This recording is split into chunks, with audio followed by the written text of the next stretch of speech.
Muy buenas tardes, mi nombre es Mauricio Gómez Quintero. Hago parte del programa Mantenimiento Electromecánico Industrial del CDA de Chía. Nuestra ficha es 2141870.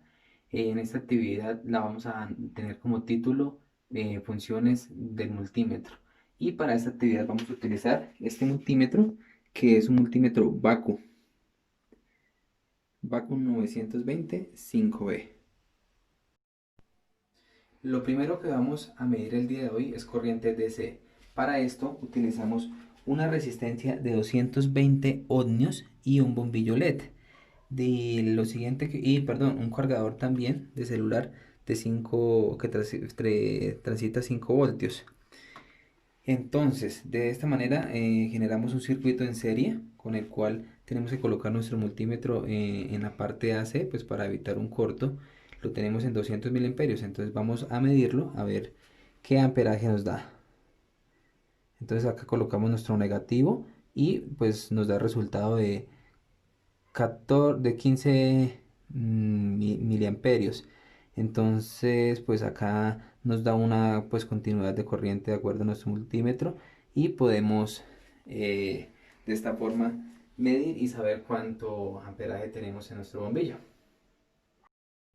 Lo siguiente que vamos a medir es corriente AC. Para este ejercicio necesitamos un bombillo con una tensión de 120 voltios. Necesitamos que nuestras pinzas estén ubicadas en el sitio de corriente. En este caso, pues tiene que estar en corriente AC. Entonces, ¿cuál es el siguiente paso?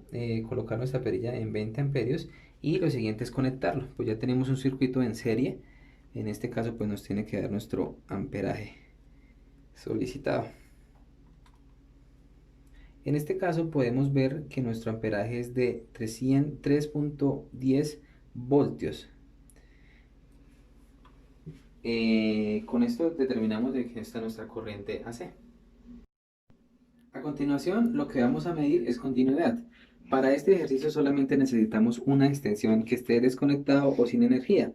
Entonces, lo siguiente es colocar nuestro multímetro en la perilla de continuidad y pues con nuestras pinzas correctamente ubicadas.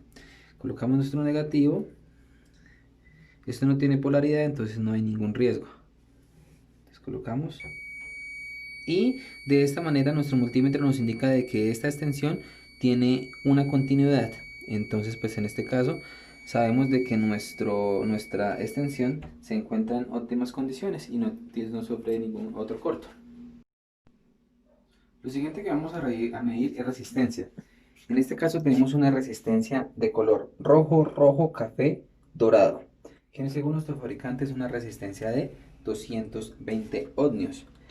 Entonces, ¿cuál es el siguiente paso? Es colocar nuestro multímetro en ohmios y nuestra pinza también acá en ohmios o voltaje.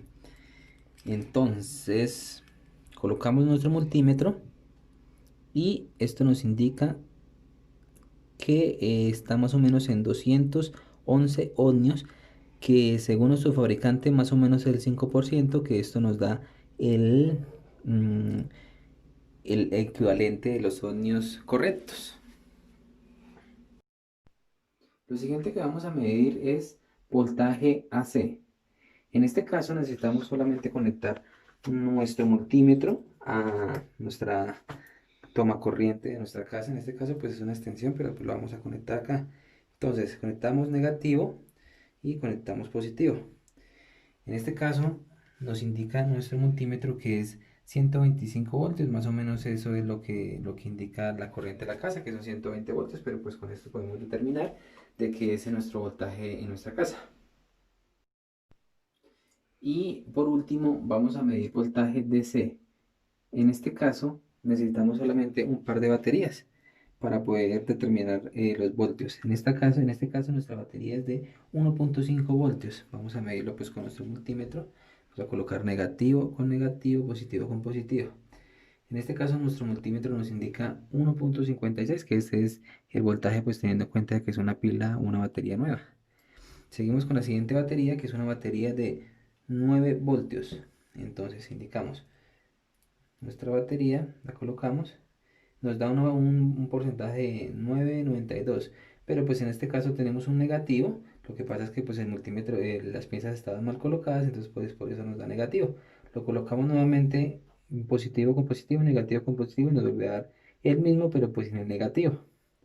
En este caso, pues podemos determinar de que nuestra batería se encuentra en óptimas condiciones y de esta manera pues finalizamos las funciones del multímetro.